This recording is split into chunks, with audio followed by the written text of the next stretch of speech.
Yo, salut à tous, c'est Chapeau de Pain, on se retrouve aujourd'hui pour la review du chapitre 453 de Fairy Tail. Donc le scan aujourd'hui est sorti un petit peu en avance, samedi alors qu'il était censé sortir que lundi. Il me semble que j'ai vu sur internet que c'était parce qu'il y avait encore un jour férié cette semaine. Vous savez, c'était déjà le cas la semaine dernière, même si pour Fairy Tail ça n'avait pas été décalé, ça a été décalé pour les séries du Jump. Enfin bref, en tout cas, scan en avance pour notre plus grand plaisir. Donc ce scan il sera assez court, donc je pense que la review aussi, ici du coup sera assez courte. Donc on est dans les préparatifs de la bataille finale entre Fairy Tail et puis le royaume d'Alvarez, voilà, avec les 12 Springan. Et du coup, donc on retrouve directement, en fait on se trouve la veille du début de la bataille, en fait, on fait les derniers petits préparatifs. Et donc on va suivre Mavis qui est en train de faire le tour de Magnolia pour visiter tous nos différents héros et voir, comment ils sont, voir leurs appréhensions, ce qu'ils ressentent et tout. Enfin, à leur insu, bien sûr, elle est en train de voler, hein, en fait, elle fait le tour de Magnolia et puis elle peut ressentir ce que les gens pensent ainsi que leurs émotions. Donc elle commence par visiter Lucie, et puis on voit cette dernière du coup qui est chez elle, puis qui est en train un peu de refaire le film, de se remémorer tous ses souvenirs qui sont passés au cours de ces années depuis qu'elle est arrivée à Fairy Tail.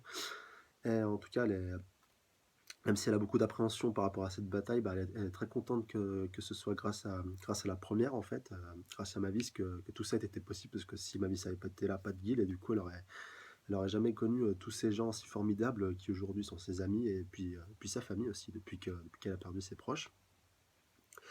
Et juste après, du coup, bah, après qu'elle se soit remémoré ça, on voit Natsu et Happy qui débarquent. En fait, ils étaient présents dans son appartement, comme c'est le cas à chaque fois. En fait, là, ce gag est assez récurrent dans le manga, et puis à notre plus grand plaisir. Enfin, moi, perso, c'est un gag qui me déplaît pas. Et puis, surtout, à chaque fois, c'est assez bien de voir toujours cette même relation entre Natsu, Happy et Lucie. Et donc Natsu et Happy lui disent qu'elle a pas à s'en faire par rapport à ça, par rapport à cette bataille, tout ça, qu'ils se sentiront. Et ils sont assez touchés aussi que, que Lucie, elle manifeste autant d'attachement à la guilde, puis ainsi qu'à ses différents membres, surtout ces deux-là, vu que c'est grâce à ces deux-là qu'elle a réussi à connaître Fairy Tail et puis à intégrer cette guilde. Et puis par la suite, Lucie fait part de ses doutes par rapport à cette bataille finale.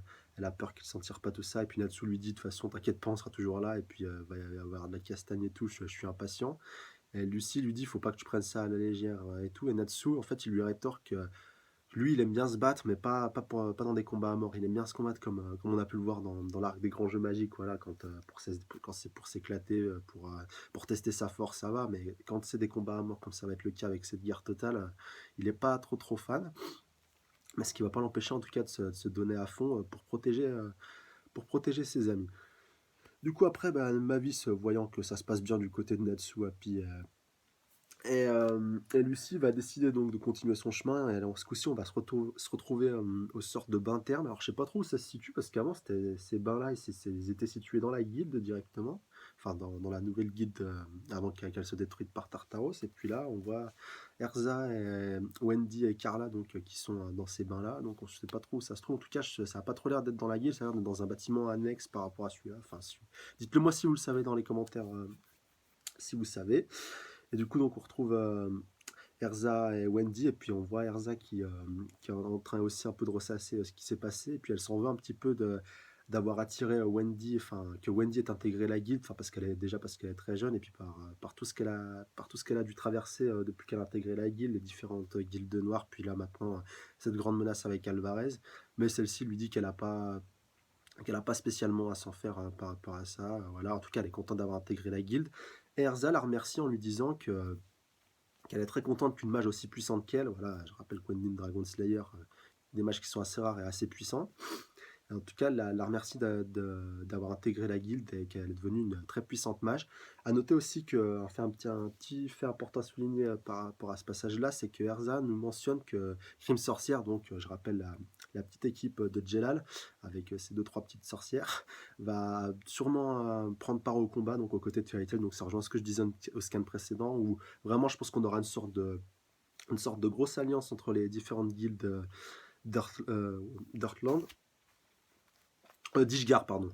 Dishgar qui vont s'allier, donc Blue Pegasus, Lamia Scale, tout ça. Bon, même si Crime Sorcière, c'est pas c'est pas proprement parler une guilde, c'est plus une sorte de petite association, enfin une sorte de petit groupe de mages puissants. Mais en tout cas, je pense vraiment que tous les autres mages des grosses guildes vont venir grossir les rangs de Fairy Tail et former une grosse armée pour affronter en tout cas les mages d'Alvarez. Donc du côté d'Erza et Wendy, c'est tout. Donc Mavis voit que ça se passe bien aussi, donc elle va continuer son tour. Elle va rejoindre donc Grey et Juvia qui se trouve sur un pont, donc dans Magnolia. Donc je crois que ça a déjà, ce pont, on l'a déjà vu 2 3 fois dans les différents scans au cours de l'aventure. En tout cas, je sais qu'il y a un petit lien par rapport à ça, par rapport à Grey et Juvia. Et donc Juvia lui fait elle aussi un petit peu part de son appréhension par rapport à Grey. Enfin d'abord Grey au début, il est en train de manger une sorte de petite crêpe, je crois, ou une sorte de petite gaufre. Après, il l'attend à Juvia. Bon, comme d'habitude, Juvia elle est toute gaga devant, devant cette petite chose que Grey a consommée. Et puis, Grey lui fait part de ses envies par rapport à la suite des événements. En fait, il lui dit qu'une fois que tout ça sera terminé, qu'il aura réussi à vaincre Zeref, à vaincre N, tout ça, qu'il aura réussi à vraiment démontrer toute sa puissance et tout, et qu'il n'y aura plus de danger pour Fairy Tail, et bah, il lui donnera sa réponse par rapport à eux deux. En fait, je pense que c'est pas vraiment mentionné. Il lui dit en fait texto, je te donnerai ma réponse. Alors donc on peut avoir beaucoup d'interprétations par rapport à ça, mais je pense vraiment que là dans ce cas-là c'est sa réponse définitive par rapport à leur relation entre deux, et puis sur de plus ou moins long terme, voilà, pourquoi pas fonder une famille. Enfin, je pense que c'est vraiment ça. Je pense vraiment que même lui, il commence à avoir des sentiments par rapport à elle, et sûrement ça va être encore plus développé dans l'arc final s'il va être amené à la sauver ou à la protéger ou autre, comme ça avait pu être le cas avec Gadjil et Rebi dans l'arc de Tartaros. Enfin, en tout cas, ça fait plaisir à entendre de la part de Greg qu'enfin il s'intéresse un petit peu à Julia, et puis ça nous fait plaisir à tous les fans de ce couple, et puis surtout à Julia en particulier. Donc, bah, elle voit que aussi Mavis du coup voit que tout se passe bien du côté de Grey et de Juvia. Donc, elle va retourner à Fairy Tail, voir Makarov, Macao et Warren qui sont en train donc de préparer les derniers préparatifs en vue de la bataille du lendemain. Donc, Warren fait part à Makarov qu'il a installé un radar tout autour de Magnolia, et qu'il n'a rien à signaler, que tout se passe bien en tout cas pour l'instant. Et que du coup, Mavis, bah, elle aussi lui dit à Makarov qu'elle a fait le tour de différents habitants des différents matchs de Fairy Tail, que tout se passe bien aussi, qu'ils sont tous prêts en tout cas au combat, qu'ils sont très confiants, qu'ils n'ont pas trop de doutes. Et Makarov lui rétorque que c'est parce qu'ils sont ensemble, ils savent qu'ils sont soudés et tout. Il a peur que ça vacille un petit peu une fois sur le champ de bataille, que c'est seulement comment on pourrait qualifier ça, qui sont une confiance, qui sont confiants, mais de passage en fait. C'est seulement pour l'afficher.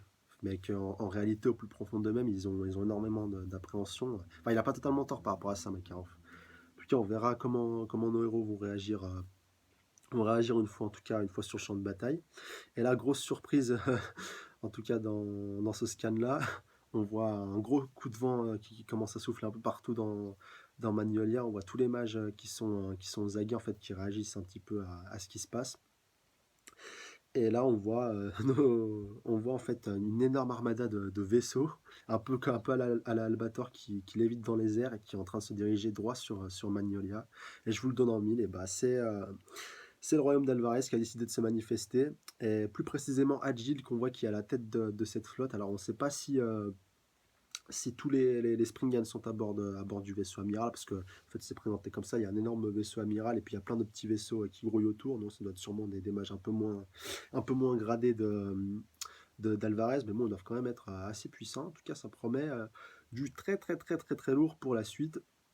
Et donc, bah, beaucoup d'appréhension de part et d'autre, mais Makarov d'ailleurs nous le rappelle dans ce scan, et ça c'est assez important, que c'est une vraie relation parent et enfant, enfin un peu comme Barbe Blanche dans One Piece avec son équipage. Même Makarov, ça fait beaucoup de scans qu'on le voit déjà, qu'il est très attaché à eux, et qu'il fera tout pour les protéger, et il sait que eux en retour ils feront tout pour se protéger déjà mutuellement, pour le protéger lui, et aussi pour protéger Magnolia du royaume d'Alvarez. Donc malgré tout il reste assez confiant, même si la menace est très très grande.